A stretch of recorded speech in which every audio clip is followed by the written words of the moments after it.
Right, okay. World War II oversimplified. I've never seen an oversimplified video before. This is going to be pretty interesting. I haven't learned about history in a long time. World War II, I just know like the basics. I can't remember any of the details. This is going to be really interesting. I'm looking forward to this. It's 1902. A young man by the name of Benito Mussolini moves Benito. to Switzerland to avoid military service. He gets big into socialism, working for trade unions, writing for socialist newspapers, advocating a violent overthrow of European monarchies, the whole shebang. This gets him in a bit of trouble with the Swiss police, so he gets arrested, sent back to Italy, set free, returns to Switzerland. Oh, this is fast. Again, goes back to Italy again, completes his military service after previously avoiding it, and then after a brief stint as an elementary school teacher, he finally returns to work as an avid socialist. His speeches and journalistic abilities made him famous among Italian socialists. He was anti-war, so when Italy colonized Libya in 1910, he rioted and got arrested. Then World War I came along, and once again he protested Italy's involvement. But then he thought, wait a minute, this war could bring about the social climate needed to overthrow European monarchies and bring about the socialist revolution everywhere. And suddenly he was pro-war. But his you just changed your mind like that? New pro-war stance, so they kicked him out of the party. So then he said, you know what? I'm done with socialism. We need something new, not based on class divisions tearing us apart, but based on unity through nationality. We'll conquer the Mediterranean and reunite all Italian peoples, just like the days of the Roman Empire. I'll call it fascismo. Jesus Christ. Guide the Italian nation to greatness. That's all well and good, Mr. Mussolini, but what kind of haircut am I giving you? Let's go with bold. Hey, that's a nice look right there. Let's go, bro. Oh, sick. Oh, I know everything now. Right, here we go. On the winner's side in World War I, and they hoped they were going to get a lot out of it, but in the end, they only got a little, and they felt cheated. On top of that, a bad economy and weak governments meant that the Italian people were a little unhappy. So when Mussolini came along and said that he could fix everything, his fascist movement gained a lot of support. In 1922, he went to the king and said, make me prime minister, or I'll make me prime minister. And the king said, you and what army? This army. Fair enough. Then he went about establishing a dictatorship with himself at its center. Europe had its first fascist dictator. Next up, Germany. Germany had been on the loser's side, and they got absolutely wrecked by the Treaty of Versailles. They lost territory, had to demilitarize the Rhineland, had to reduce their army to just 100,000 men, couldn't have an air force, had to pay the Allies a huge amount of money that it didn't have, and a new rule was established that every Englishman withheld the right to walk into the center of Berlin, pick out any German they wanted, and spank the hell out of them. I made that last one up, but it helps you understand how all of this felt to Germans. On top of that, a bad economy and weak governments meant that when a small angry man with a silly mustache came along and said that he could fix everything, the German people loved it. Hitler had been a soldier during World War I, and he was crazy patriotic, and nobody was madder than him about Germany's humiliation. He helped start a new political party, and in 1923 attempted a march on Munich with his boys. But the boys, right? The boys grew and grew, and in 1933, the president made him chancellor. He believed he was Germany's great destined savior, and he went full megalomaniac, establishing a dictatorship with himself at its center. Europe had fascist dictator number 2.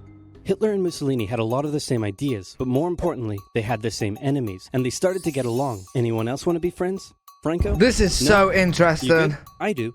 Who's that? It's Japan, and they've taken over northern China. Let's rewind a bit. Japan had isolated itself from the rest of the world for over 200 years until the Americans showed up and said, you're going to trade with us and you're going to like it. Then the Western powers imposed a bunch of unequal treaties, meaning Japan's economy was bust. They also had no natural resources, so they decided to go get some. They went to war with China to gain a sphere of influence over Korea, and they took a bunch of China's stuff. But then the West said, hey, cut that out. And since Japan couldn't take on the West, they said, okay, I guess we'll just go home. Wait a minute, what are you doing? Taking advantage of a weakened China and setting up spheres of influence. But I was the one who weakened them. We know. And you guys didn't let me have anything. We know. That seems unfair. We don't think so.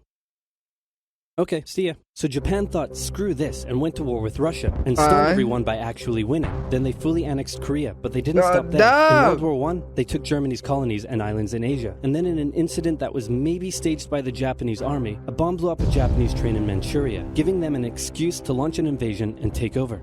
So here's the situation. Nazi Germany, Fascist Italy, and Japan all believe they're racially superior, all feel hostility towards the Allies, and all want to militarize and take over more stuff. And so they did. They're so small compared to the other countries. And now he was ready to begin undoing it. In complete violation of the treaty, the first Luftwaffe squadrons were set up, conscription was introduced, and he pimped up his army. The Allies did nothing. Then Hitler sent his army back into the demilitarized Rhineland, giving orders to immediately retreat if the Allies showed up. The Allies did nothing. With his military re-strengthened, he could now move on to step 2.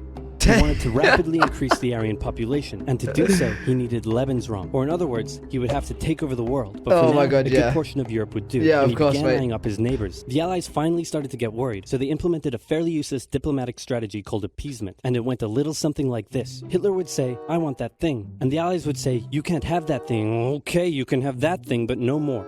"I want that thing." And repeat. In 1938, Hitler's army marched into Austria and just took it, with no resistance. Boom, this is Germany now. Next, he demanded to be given the Sudetenland, an area of Czechoslovakia with many ethnic Germans. The Allies held a meeting with Hitler in Munich and said, "Look, we're going to give you what... Hang on, this meeting is about my territory. Shouldn't I come to the meeting too?" "Anyway, we're going to give you what you want." "Really?" "Yeah." "Just like that?" "Yep." "What's the catch?" "Just sign this piece of paper promising you won't invade the rest of Czechoslovakia." "Okay." Then Chamberlain returned home victorious, waving his signed piece of paper in the air, declaring crisis to be averted and the continuation of world peace, and we built a statue of Chamberlain in his honor, and every day on the 30th of September we celebrate Chamberlain Day. Hitler's invading the rest of Czechoslovakia. What? He's invading the rest of Czechoslovakia. Oh. You lied to me. Oh, this is so good. I'm Hitler. Not to be outdone, Mussolini also wanted to get in on the action. He thought, where was this when I was in school? Colonized nation somewhere which is so underdeveloped that the people would be defending themselves against our tanks with literal bows and arrows and wooden spears? Oh, there is? Fantastic. And so he took it. Italy also wanted to control the entrance to the Adriatic Sea, so they occupied Albania. Then, in another incident which was maybe staged by the Japanese, gunfire was exchanged by Japanese and Chinese troops at the Marco Polo Bridge, and the Japanese launched yet another invasion against China. They swept through Beijing and Shanghai, and then advanced through the Yangtze Valley to China's then capital, Nanking. It was here that saw the worst of Japan's shocking atrocities committed against the Chinese people. Back in Europe, Germany and Italy made their relationship status official. So much was going on back then. Hitler turned his eyes towards Poland and the hated Polish corridor, splitting Germany in two. At this point, the Allies really had to put their foot down, and they warned him that an invasion of Poland would mean war. Hitler had planned to continue his advance eastward, but he didn't want to end up fighting a war on two fronts. So for now, he made an alliance with Stalin, saying, "How about we both invade Poland and split it between the two of us, and I definitely won't not refrain from not betraying you sometime in the future." Sounds good. This new alliance stunned the West. On the 1st of September 1939, German troops entered Poland, and Britain and France declared war on Germany.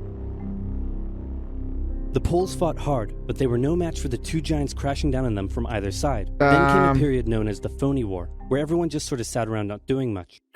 The French had launched a small invasion into the Saarland, but they maintained mostly defensive positions, and after a while decided to just turn around and call it a day. Speaking of France, the French were still super proud of their victory in World War I, and they hadn't really moved on from it. They still used horses, they dispatched messages by motorbike instead of using radio, orders from the commander-in-chief were usually pretty vague, and the troops were rarely inspected.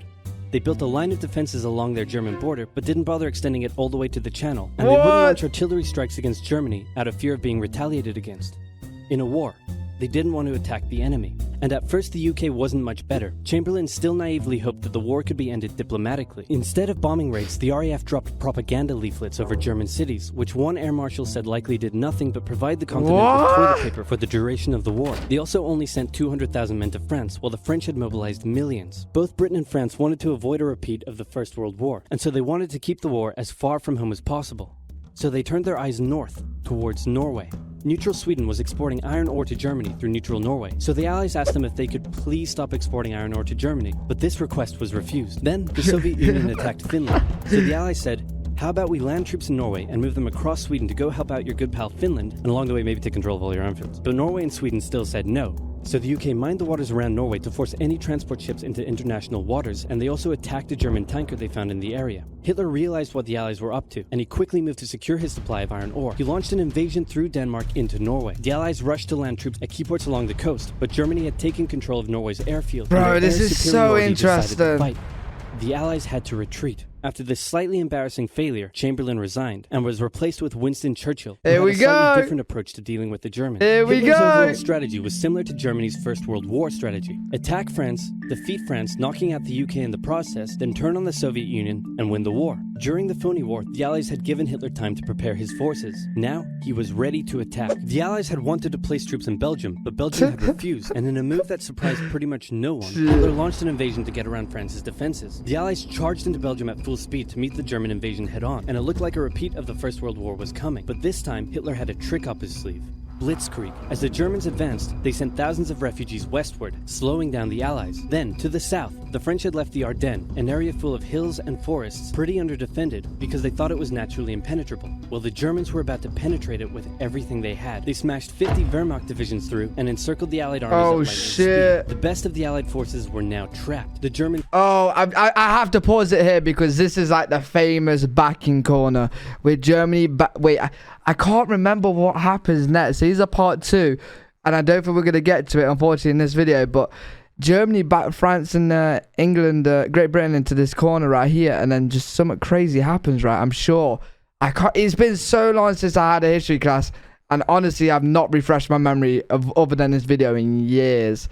This is so good, though. Like, I'm going to do way more of these videos because this is really good. And squeezed in from all sides, taking out France's best armies and nearly wiping out the British too. But they managed to make a desperate last-minute... Oh, how can I be so dumb? The Battle of Dunkirk. Here we go.